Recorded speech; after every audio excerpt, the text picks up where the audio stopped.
Welcome to the EB Group. My name is Tyler Kakaisen. And I'm Priscilla Martinez. And I'm ever Banuelos.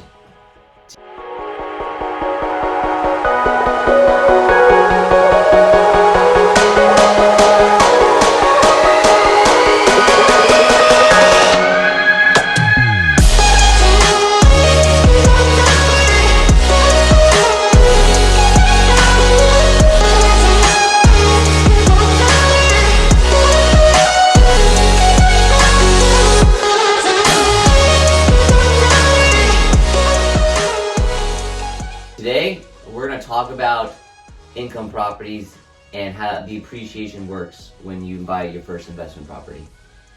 We're going to be talking about some important points when purchasing an investment property. Appreciation is one main point that we are going to go over today.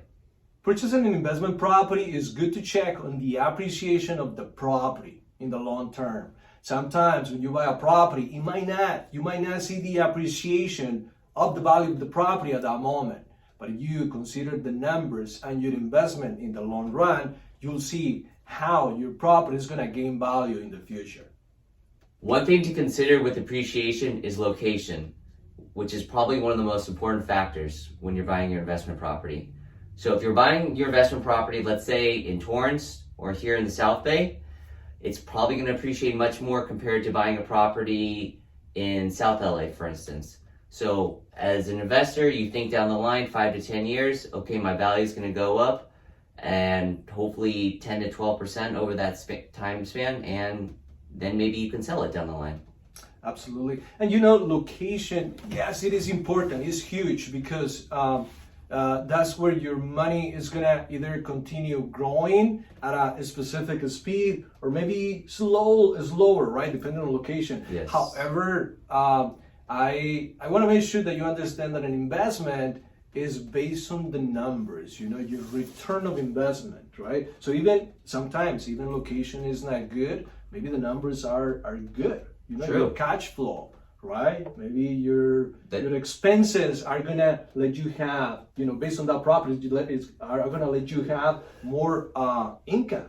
That's very true. I mean, location is key with your cash flow. For instance, if you're buying a property near USC, your cash flow might be positive and your cap rate might be much higher compared to somewhere in Torrance or in the South Bay or even West LA even. So it just depends on your location as well. Right. And I don't know if it has happened to you guys, but sometimes we're driving by, let's say USC Yes. neighborhood, right? Location might not seem so attractive, No. right? It might not seem so attractive, but as an investor, I think the numbers may make sense over there, right? Yeah. So it depends on what is your cap rate, what's going to be your net operating income, and all these factors that are going to dictate what your cash flow or your return of investment is going to be in the near future.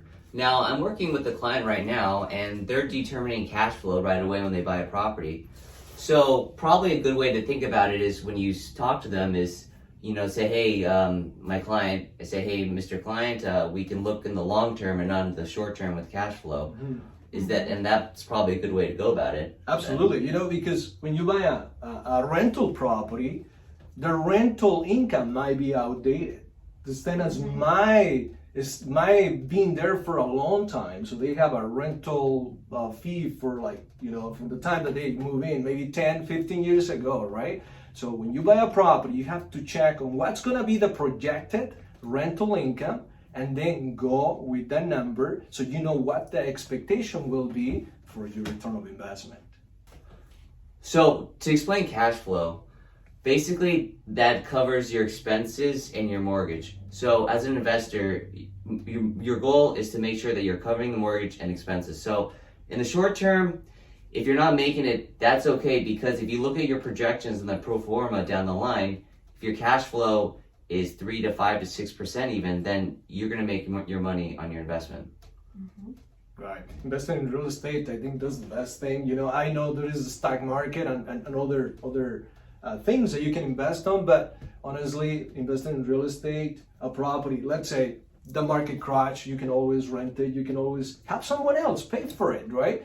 And in the long term, like Tyler said, you know, it's gonna get better and better, right? The cash flow right now is different than what's gonna be in a year or so, right? Yeah, that's right. So if you guys have any more questions or you're interested in knowing how to get pre-qualified to purchase a investment property, or if you already have a bunch of money and you want to just make more money off of it, go ahead and give us a call. Don't forget to like, subscribe, reach out to any one of us. Our numbers will be here. Yeah. Subscribe to our channel, share, comment, and let us know if any questions. And DM us as well.